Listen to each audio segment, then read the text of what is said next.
Assalamualaikum warahmatullahi wabarakatuh. Perkenalkan, saya Rohim, calon guru penggerak angkatan ke-9 dari SMA Negeri 1 Keramat, Kabupaten Tegal. Pada kesempatan kali ini, saya akan melakukan praktek coaching bersama dengan Bu Ngati-Ngati. Selamat pagi, Bu Ngati. Selamat pagi, Pak Rohim. Bagaimana kabarnya, Bu, hari ini? Alhamdulillah, Allahu Akbar, luar biasa. Saya sehat. Bagaimana dengan Pak Rohim? Alhamdulillah, saya juga masih sehat, Bu. Oh iya, kemarin Bu Ngati sempat nelpon saya ya. Iya, Pak. Dan mohon maaf, karena pada saat itu saya juga ada kegiatan lain, sehingga saya tidak bisa mengangkat telepon Bu Ngati. Sehingga saya hanya bisa membalas lewat WA. Balasan Bu Ngati ada keinginan untuk ngobrol dengan saya. Mungkin ada yang mau disampaikan atau ada yang mau diceritakan, Bu Ngati? Iya, Pak. Saya kemarin itu sebenarnya pengen curhat, Pak. Pengen cerita-cerita ini sama Bapak. Ya, tentang sesuatu di kelas saya, Pak. Iya. Ini tentang cuaca sebenarnya, cuaca yang berdampak di kelas saya. Begini, Pak, ini kan musim hujan sudah tiba nih. Terus sekolah saya kan berdekatan dengan sungai. Sungainya namanya Kaligung yang arusnya cukup deras, apalagi saat musim hujan. Nah, murid-murid saya itu ada yang berasal dari seberang Sungai Gung. Jadi mereka harus menyeberang ke sekolah itu harus menyeberang sungai. Nah, saat musim hujan tiba, jadi anak-anak yang dari daerah di seberang sungai itu tidak bisa datang, Pak. Mereka tidak bisa datang ke sekolah karena tidak ada jembatan. Adanya itu seperti jembatan gantung begitu, yang sangat membahayakan untuk anak usia sekolah dasar begitu, Pak. Itu yang ingin saya Pak Rohim. Oh iya. Jadi murid Bu Ngati-Ngati itu tidak bisa datang ke sekolah karena terkendala dengan cuaca dan jalan yang harus menyeberangi sungai ya, Bu ya? Selain itu mungkin ada lagi? Ada, Pak. Begini, sekolah kami sudah mencoba melaksanakan pembelajaran secara daring. Akan tetapi masih ada kendala lagi, Pak. Kendalanya itu ada beberapa anak yang tidak memiliki HP. Terus memang kalau cuaca buruk, sinyalnya juga buruk. Apalagi di daerah terpencil itu, Pak. Sinyalnya kurang bagus. Terus yang punya HP pun ada yang masih beralasan, aduh saya kuotanya tidak ada, Bu. Begitu, itu yang menyebabkan motivasi belajar siswa saya itu sangat rendah, Pak, di musim seperti ini, begitu, Bapak. Iya. Gini ya, Bu ya, kita kan sekarang sudah ngobrol-ngobrol nih. Kira-kira apa sih yang diharapkan atau hasil apa yang diinginkan Bu Ngati dari obrolan kita kali ini? Setelah kita ngobrol, Pak, saya punya harapan mendapatkan pencerahan, mendapatkan solusi dari Bapak, bagaimana caranya meningkatkan motivasi belajar siswa meskipun mereka tidak bisa datang ke sekolah karena terkendala cuaca, dan mereka tetap belajar meskipun tidak datang ke sekolah, begitu, Pak. Itu harapan saya, mendapatkan solusi yang terbaik, begitu, Pak. Oh, seperti itu ya, Bu ya? Jadi, supaya murid Bu Ngati ini tetap belajar meskipun belajar di rumah gitu ya? Pak. Pak. Supaya motivasi belajar siswanya itu tetap tinggi, supaya mereka bisa mengerjakan tugas-tugasnya tepat waktu, begitu, Pak. Terus jangan sampai tingkat kehadiran mereka ke sekolah itu menjadikan pemahaman terhadap materi pembelajarannya juga rendah sehingga mereka pembelajarannya tertinggal dari siswa-siswa yang lain yang mereka bisa datang ke sekolah meskipun cuacanya buruk begitu Pak. Oke, oke. Nah, kalau dari pengamatan Bu Ngati, ini murid yang dikatakan memiliki motif belajar itu yang seperti apa sih, Bu?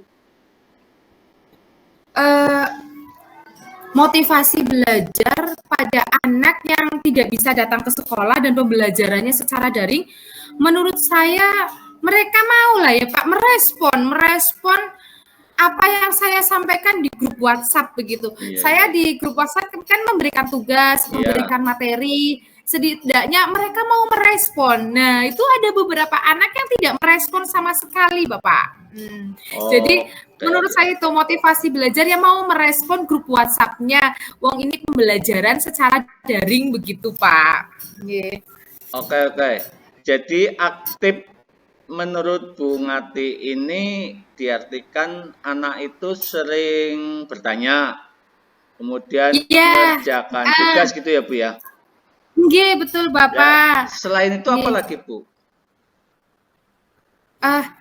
Gini Pak, jadi anak-anak yang daring itu memang dari sekolah sudah saya bawain buku ya Pak ya. Iya, Memang iya. mereka ada buku siswa. Nah setidaknya mereka punya catatan lah hal-hal penting dari materi yang sudah mereka pelajari di rumah meskipun tidak datang ke sekolah begitu. Jadi merespon grup WhatsApp, mengerjakan tugas, aktif di grup, terus punya catatan juga begitu Pak. Nah, dari apa yang disampaikan Bu Ngati ini, saya bisa menyimpulkan bahwa aktif menurut Bu Ngati itu berarti punya 4 ciri ya, Bu ya? Nggih, Yaitu nggih. aktif, kemudian bertanya, mengerjakan Iya Pak. tugas, dan memiliki catatan materi gitu ya, Bu ya? Nggih Pak. Yang idealnya kan seperti itu. Nah, kalau ideal itu misalnya kita beri nilai 10 ya.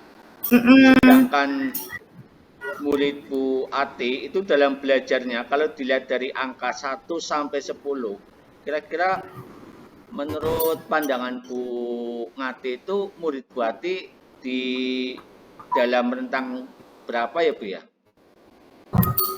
Kalau sekarang ya Pak ya, kalau sekarang murid saya bisa dikatakan aktif itu ada di nilai beragam sih ya Pak ya. Iya.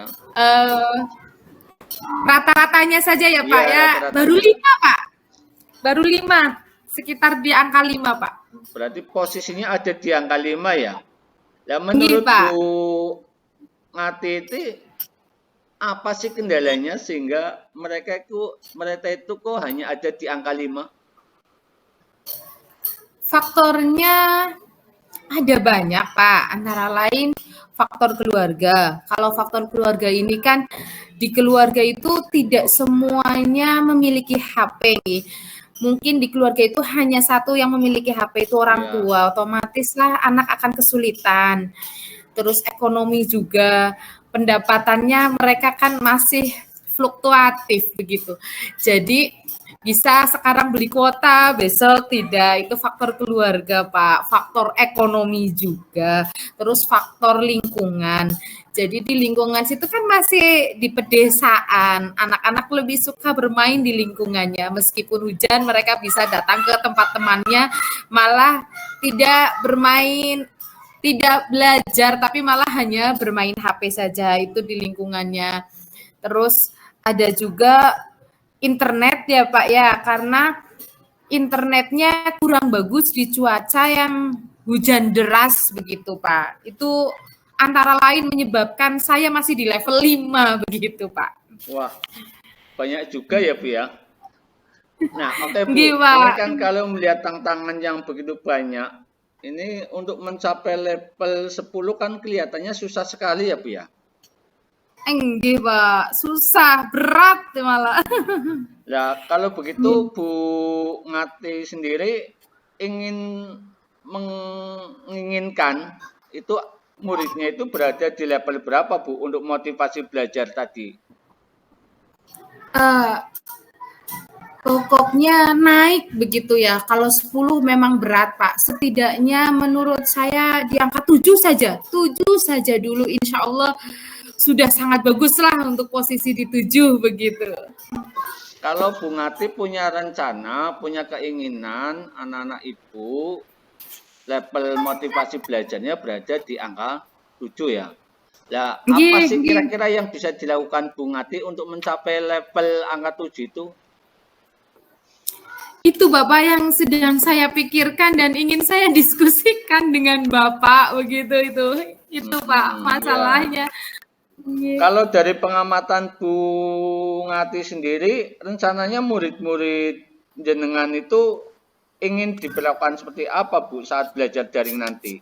Supaya termotivasi belajarnya secara aktif, mereka punya catatan, mereka juga bisa mengerjakan tugas. Begini Pak, kalau di sekolah saya kan ada yang namanya guru kelas nih, ada yang namanya guru mata pelajaran. Nah, jadi kalau guru mata pelajaran itu waktunya kan tidak sehari full begitu nggih. Iya. Mereka ada waktu kosongnya.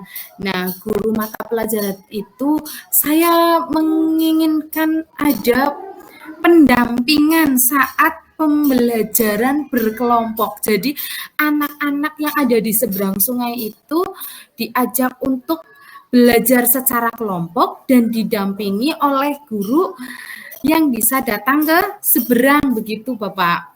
Jadi yang diperlukan guru pendamping dan tempat gitu ya Bu ya? Iya, betul sekali, betul sekali. Jadi guru pendamping nanti ada siswa-siswa saya yang berkumpul di suatu tempat begitu, Pak.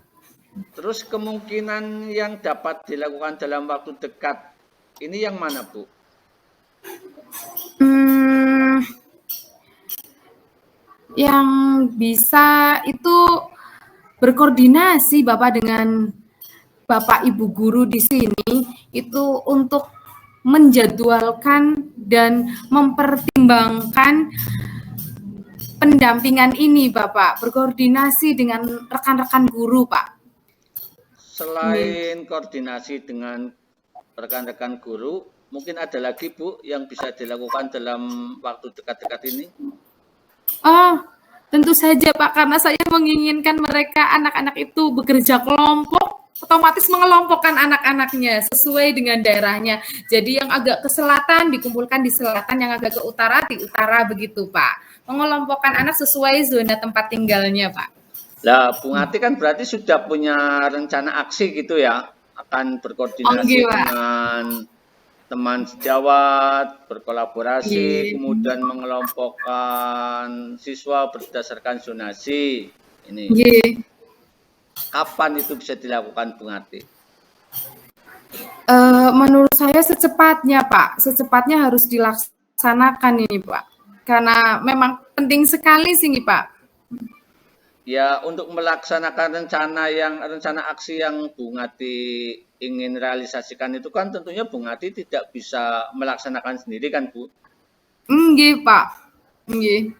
Yang bisa membantu Bu Ngati untuk merealisasikan rencana Bu Ngati itu siapa saja, Bu? Iya Pak, jadi saya ingin minggu-minggu ini terlaksana, tentunya tidak mungkin bisa dilaksanakan kalau tidak ada kolaborasi nih Pak. Iya. Jadi saya nanti ingin berkolaborasi dengan rekan-rekan guru di sini, terus nanti juga ada koordinasi dengan wali murid yang ada di seberang Sungai Gung. Terus nanti juga ada di sana ada komite sekolah, nanti akan saya koordinasikan dengan komite sekolah, Bapak. Wah, bagus sekali ini rencana Bu Ngati ya. Ternyata Bu Ngati punya rencana yang sangat mendukung untuk pembelajaran daring dengan berbagai macam aksi yang akan dilakukan Bu Ngati ini. Nih. Nggih, Pak. Itu rencana saya, Pak. Dan mohon maaf Bu, ini sudah berada di ujung obrolan kita ya, karena kebetulan saya juga ada pekerjaan lain. Jadi Nggih. saya hanya ingin bertanya sama Bu Nggih. Ngati, selain dari obrolan kita kali ini, Dari obrolan kita kali ini ya Pak, saya mendapatkan banyak hal, antara lain saya terpecahkan ini teka-teki di otak saya Pak, yang tadinya rumit, yang tadinya suram, jadi cerah kembali, menemukan solusi untuk anak-anak didik saya yang terkena dampak cuaca, yang tidak bisa datang ke sekolah, akhirnya bisa mendapatkan solusi dengan mengelompokkan siswa-siswa untuk belajar serta pendampingan dari guru-guru di sekolah saya, Pak. Begitu yang saya dapatkan. Oke, oke. Kalau begitu kita nanti ketemu minggu depan lagi ya Bu ya. Tentunya Nggih, nanti Pak. cerita minggu depan lebih menarik lagi ya Bu ya. Nggih, Kemudian siap, Bung Adi bisa Bapak. cerita bagaimana hasil dari pembelajaran daring itu tadi ya. Nggih, Bapak, siap. Nggih. Minggu depan kita bertemu lagi, Pak, untuk mendengarkan cerita saya setelah aksinya saya laksanakan, Pak. Iya, iya, iya, iya. Nggih, terima kasih sekali, Pak, untuk waktunya. Mohon maaf sudah mengganggu. Iya Bu, sama-sama. Saya juga kebetulan ini ada waktu luang sehingga kan bisa menghubungi Bu Ngati dan alhamdulillah Bu Ngati sudah bisa mendapatkan pencerahan dari masalah Nggih. yang dihadapi Bu Ngati. Mudah-mudahan apa yang direncanakan Bu Ngati betul-betul bisa direalisasikan secepatnya ya Bu ya. Nggih, insyaallah. Terima kasih, Bapak. Assalamualaikum warahmatullahi Waalaikumsalam wabarakatuh. warahmatullahi wabarakatuh.